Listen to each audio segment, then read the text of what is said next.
بسم اللہ الرحمن الرحیم۔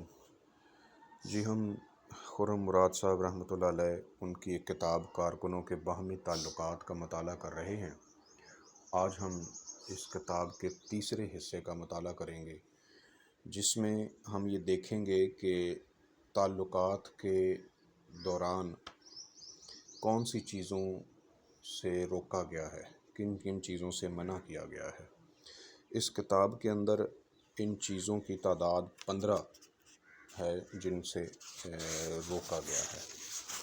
ان میں سب سے پہلی چیز جو ہے وہ حقوق میں دست درازی ہے۔ ہر انسان اس کائنات کے اندر کچھ حقوق کا مالک ہوا کرتا ہے، اور یہ حقوق دو حوالوں سے ہوتے ہیں۔ ایک ان چیزوں کے حوالے سے جن کا وہ تصرف کرتا ہے، جن کا وہ استعمال کرتا ہے، اور ایک انسانوں کے ساتھ تعلقات کے حوالے سے۔ ایک مسلمان کا یہ فرض ہے کہ وہ اس بات کی سختی سے نگہداشت کرے کہ اس کے بھائی کے ان دونوں قسم کے حقوق غصب نہ ہو پائیں۔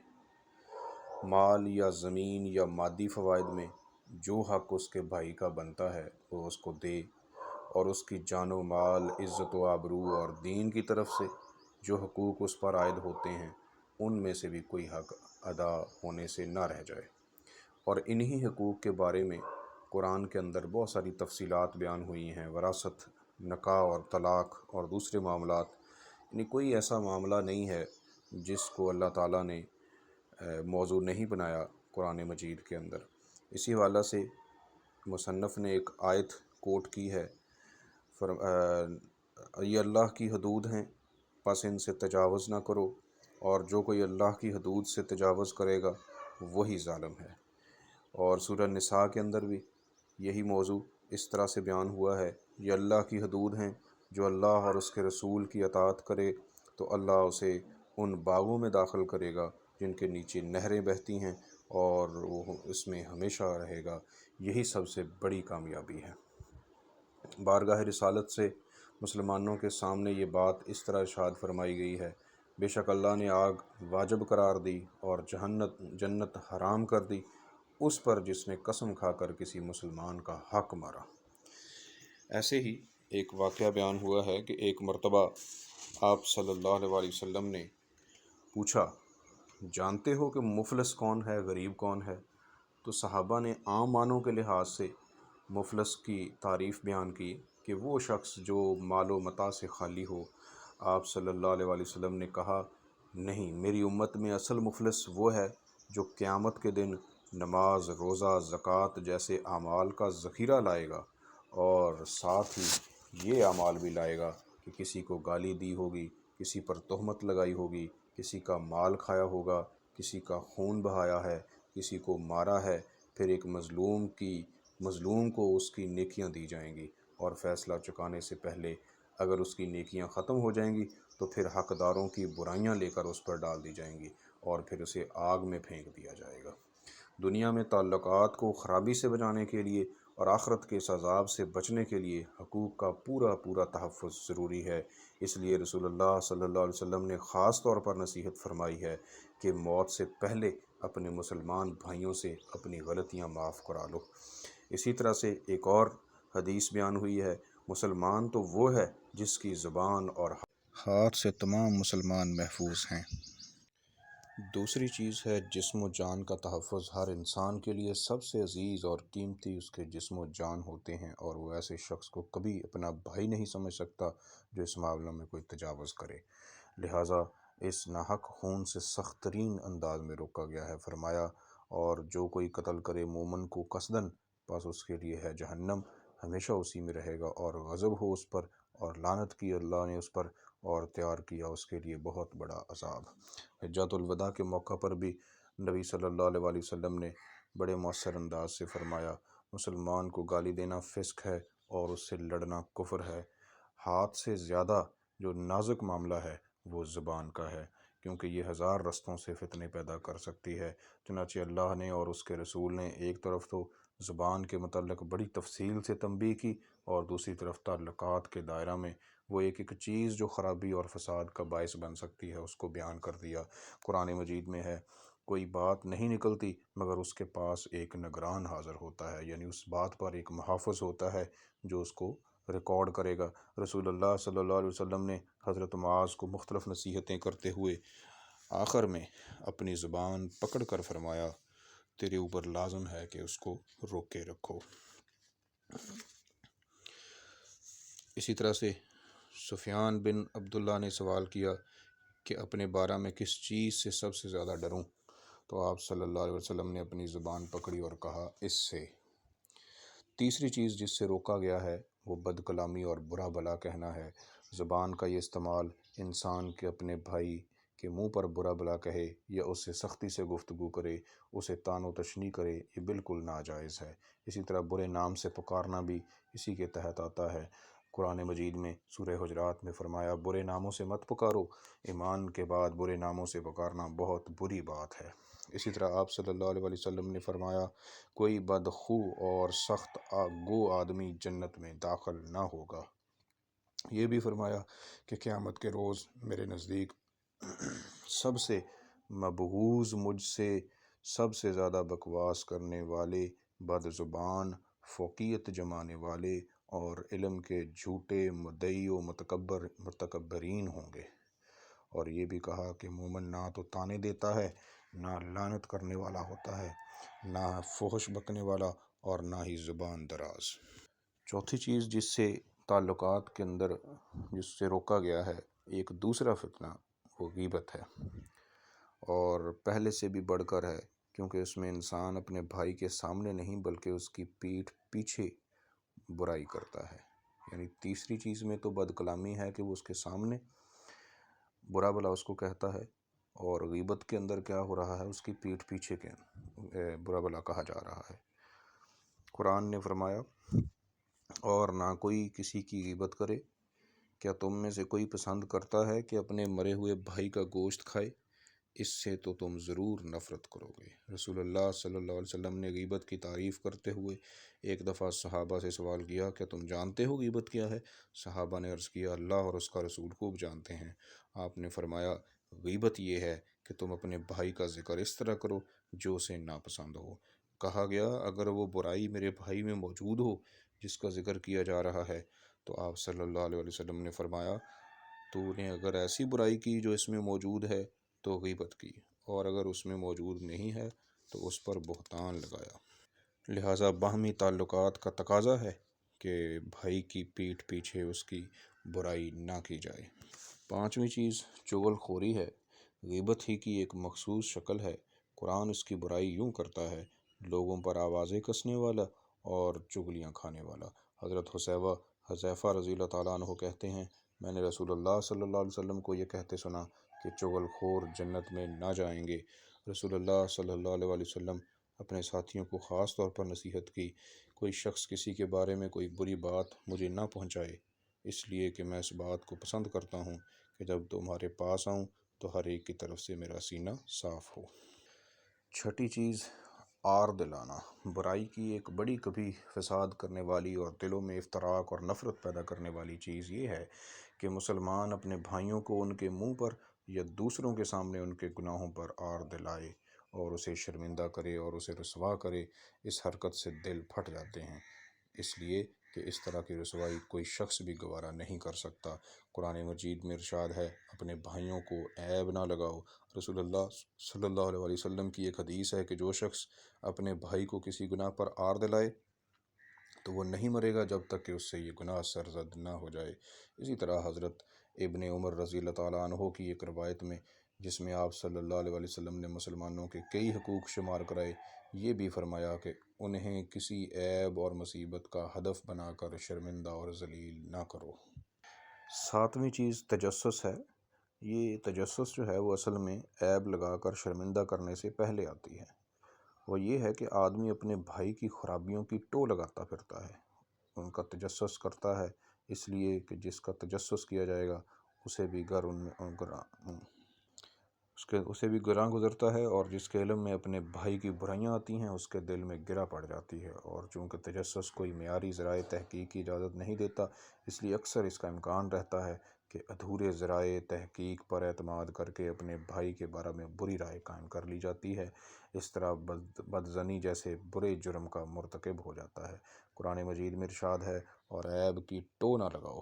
نبی کریم صلی اللہ علیہ وسلم کی تعلیم بھی یہی ہے۔ فرمایا، مسلمانوں کی عیب جوئی کے در پہ نہ رہو، اس لیے کہ جو اپنے مسلم بھائی کے پوشیدہ عیب اور معصیت کے پیچھے لگتا ہے تو پھر اللہ تعالیٰ اس کے پوشیدہ عیب و معصیت کو تشت ازبام کرنے پر تل جاتا ہے، اور جس کے عیب افشا کرنے پر اللہ تل جائے تو اس کو رسوا کر کے ہی چھوڑتا ہے، اگرچہ وہ اپنے گھر کے اندر گھس کر ہی کیوں نہ بیٹھا رہے۔ 8ویں چیز تمسخر ہے۔ زبان کی برائیوں میں سے ایک برائی جو ایک بھائی کو دوسرے بھائی سے جدا کرتی ہے وہ تمسخر ہے، یعنی مذاق اڑانا ہے، اور اس کا ایسا بد مذاق اڑانا ہے جس میں تحقیر شامل ہو، بلکہ یہ حقیقت ہے کہ اکثر و بیشتر نتیجہ ہوتا ہے ایک دوسرے کو حقیر سمجھنے کا اور اپنے آپ کو برتر سمجھنے کا۔ قرآن مجید میں تنبیہ کی گئی، اے ایمان والو، نہ ٹھٹھا کرو، نہ مذاق کرو، کوئی قوم کسی قوم کی شاید کہ وہ بہتر ہوں ان سے، اور نہ عورتیں کسی عورت کی شاید کہ وہ اس سے بہتر ہو۔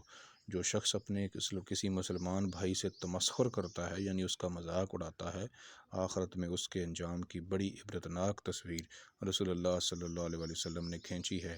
وہ اس طرح کہ فرمایا، لوگوں کا مذاق اڑانے والے ہر فرد کے لیے قیامت کے دن جنت کا ایک دروازہ کھولا جائے گا اور اسے کہا جائے تشریف لائیے۔ وہ غم کے ساتھ آئے گا اور جیسے ہی دروازہ تک پہنچے گا اس پر دروازہ بند کر دیا جائے گا، پھر اس پر دوسرا دروازہ کھولا جائے گا کہ آئیے آئیے، تو وہ اپنے مصائب و علم کے ساتھ آئے گا۔ جو ہی وہ قریب پہنچے گا دروازہ بند کر دیا جائے گا۔ یہ سلسلہ اسی طرح جاری رہے گا یہاں تک کہ جب کسی کے لیے جنت کا دروازہ کھولا جائے گا اور کہا جائے گا کہ آؤ، تو وہ مایوسی کے سبب وہاں آنے اور داخل ہونے کی ہمت نہ کرے گا۔ تمسخر کی ایک اور بھی شکل ہے، یعنی دوسروں کی نقل اتارنا۔ ایک دفعہ حضرت عائشہ رضی اللہ تعالیٰ عنہ نے کسی کی نقل اتاری تو آپ صلی اللہ علیہ وسلم نے ناپسند کیا اور فرمایا، میں کسی کی نقل اتارنا پسند نہیں کرتا، اگرچہ مجھے یہ اور یہ دیا جائے، یعنی دنیا کی کوئی بھی نعمت دی جائے۔ ایک اور چیز جو تعلقات کو خراب کرتی ہے وہ ہے ایک بھائی کا اپنے بھائی کو حقیر سمجھنا اور اپنے آپ کو اس سے برتر سمجھنا۔ مصنف نے لکھا ہے کہ ایمان و تقوی اور کسی مسلمان کو حقارت کی نظر سے دیکھنا، اس کو ذلیل سمجھنا، یہ دو چیزیں کبھی بھی جمع نہیں ہو سکتی۔ نبی صلی اللہ علیہ وسلم نے فرمایا، ایک آدمی کے شریر ہونے کے لیے یہی دلیل کافی ہے کہ وہ اپنے مسلمان بھائی کو حقیر جانے، اور یہ بھی فرمایا، کوئی مسلمان دوسرے مسلمان کی نہ تو تذلیل کرے اور نہ تحقیر کرے۔ ایک دفعہ آپ صلی اللہ علیہ وسلم نے فرمایا کہ جس کے دل میں ذرا برابر بھی تکبر ہوگا وہ جنت میں نہ جائے گا، اور پھر ایک شخص کے سوال کے جواب میں تکبر کی تشریح یوں فرمائی، تکبر کا مطلب ہے حق کو رد کر دینا اور لوگوں کو حقیر سمجھنا۔ حضرت ابو ہریرہ رضی اللہ تعالیٰ عنہ ایک حدیث میں 3 نجات دینے والے اور 3 ہلاک کر دینے والے امور کے بارے میں بتاتے ہوئے کہتے ہیں، ایک ہلاک کر دینے والی چیز ہے اپنے آپ کو بزرگ اور برتر سمجھنا، اور یہ بدترین عادت ہے آج کے معاشرہ میں، نہ صرف اپنے رفقاء کے ساتھ بلکہ عامت المسلمین کے ساتھ اپنے معاملات میں تحریک کے کارکنوں کو اس پہلو سے خاص طور پر اجتناب کرنا چاہیے۔ 10ویں چیز بدزنی ہے۔ بدزنی ایک بیماری ہے، ایسی بیماری جو باہمی تعلقات کو گھن لگا دیتی ہے، دیمک کی طرح چاٹ جاتی ہے۔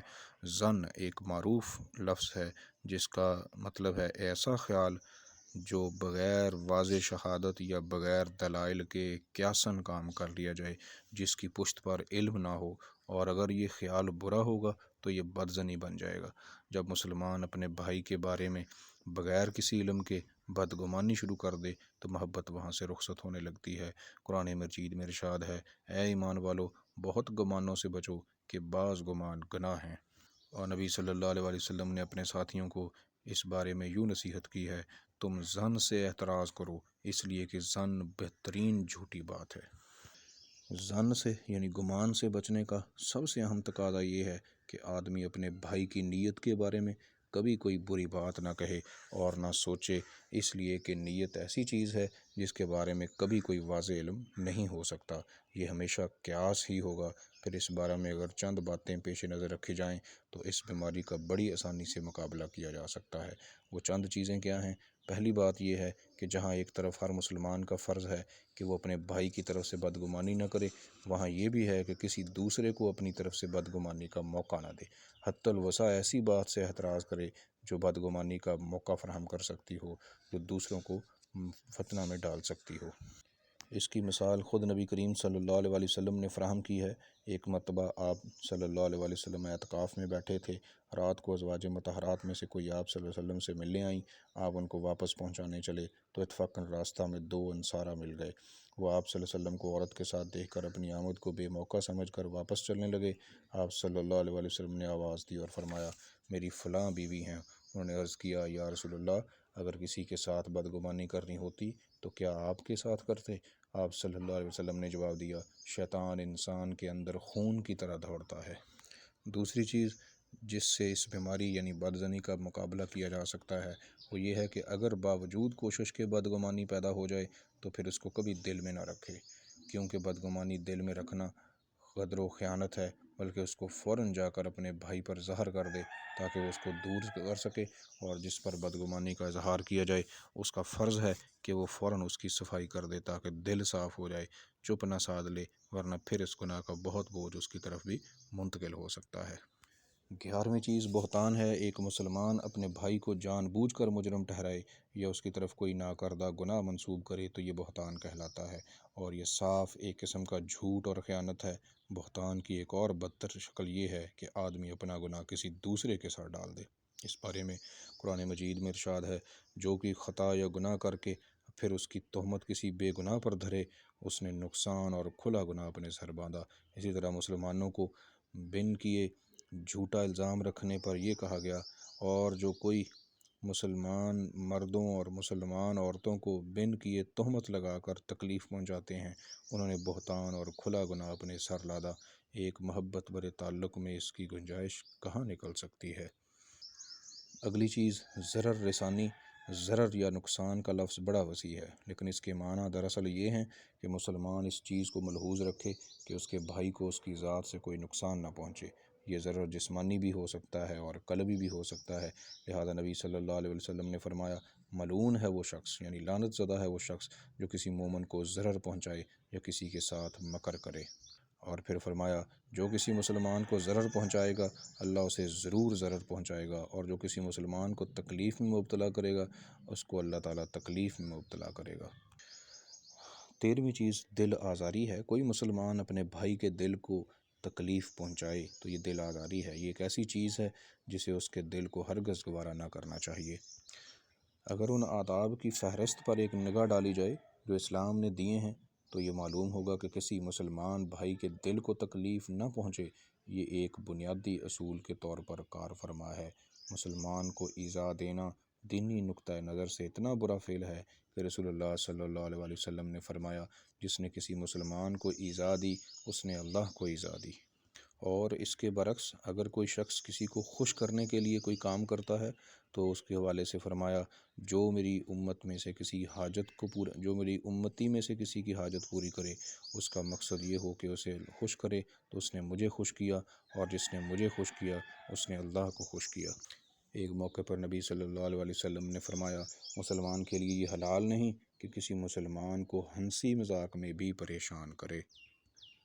14ویں چیز فریب دہی ہے، یعنی مسلمانوں کو اس بات سے بھی منع کیا گیا ہے کہ وہ اپنے بھائیوں کو گفتگو یا معاملات میں فریب دیں، غلط بیانی سے کام لیں، دھوکہ دیں یا انہیں کسی غلط بات کے پیچھے ڈال دیں۔ جہاں پر بھی یہ فریب دہی کی حرکت ہوگی وہاں اعتبار ختم ہو جائے گا، اور جہاں اعتبار نہیں ہوگا وہاں پہ محبت اور اعتماد کبھی جگہ نہیں بنا پائیں گے۔ چنانچہ نبی صلی اللہ علیہ وسلم نے فرمایا، سب سے بڑی خیانت یہ ہے کہ تو اپنے بھائی سے کوئی بات کہے اور وہ تم کو سچا سمجھ رہا ہو حالانکہ تم اس سے جھوٹ بول رہے ہو۔ 15ویں اور آخری چیز جس سے روکا گیا وہ حسد ہے۔ حسد ذلیل بیماری ہے جو اگر انسان کے دل میں رہ پالے تو نہ صرف یہ کہ وہ قلبی تعلق کو ختم کر کے رکھ دیتی ہے بلکہ آدمی کا اپنا ایمان بھی خطرے میں پڑ جاتا ہے۔ حسد کی تعریف کیا ہے کہ ایک انسان دوسرے انسان پر اللہ تعالیٰ کی کسی نعمت مثلا مال و دولت یا علم و فضل یا حسن و کمال کو پسند نہ کرے اور یہ خواہش کرے کہ اس سے یہ نعمتیں چھین لی جائیں حسد میں اپنے لیے نعمت کی خواہش پر دوسرے سے چھن جانے کی خواہش غالب ہوتی ہے۔ حسد کا سبب کیا ہے؟ کبھی بغض و عناد، کبھی ذاتی فخر اور دوسرے کی کمتری کا احساس، کبھی دوسروں کو مطیع بنانے کا جذبہ، اور کبھی کسی مشترکہ مقصد میں اپنی ناکامیابی اور دوسروں کی کامیابی، کبھی صرف جاہ طلبی اس کا سبب بن سکتی ہے۔ حسد کے بارے میں نبی صلی اللہ علیہ وسلم نے تنبیہ کی، تم لوگ حسد سے بچو، کیونکہ حسد نیکیوں کو اس طرح کھا جاتا ہے جس طرح آگ لکڑیوں کو کھا جاتی ہے۔ ایک موقع پر نبی صلی اللہ علیہ وسلم نے فرمایا، پہلی امتوں کی بیماریاں تمہارے اندر سرایت کر گئی ہیں، اور وہ بیماریاں کون سی ہیں؟ حسد اور بغض ہیں، جو مونڈ دینے والی ہیں۔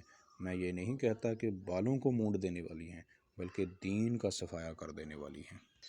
احباب گرامی، کارکنوں کے باہمی تعلقات، جو کہ تصنیف ہے خرم مراد رحمۃ اللہ علیہ کی، اس کے اندر یہ 15 چیزیں بیان ہوئی ہیں جن سے روکنے کے لیے ہم سے کہا گیا ہے۔ یہ وہ چیزیں ہیں جو تعلقات میں خرابی اور فساد کا باعث بنتی ہیں، مسلمان ہونے کے باعث پر، اور پھر تحریک کے کارکن ہونے کے باعث پر، اور تعلقات کو بہترین طریق پر استوار کرنے کے لیے ضروری ہے کہ ان چیزوں کا اپنی زندگی سے خاتمہ کیا جائے۔ جزاک اللہ۔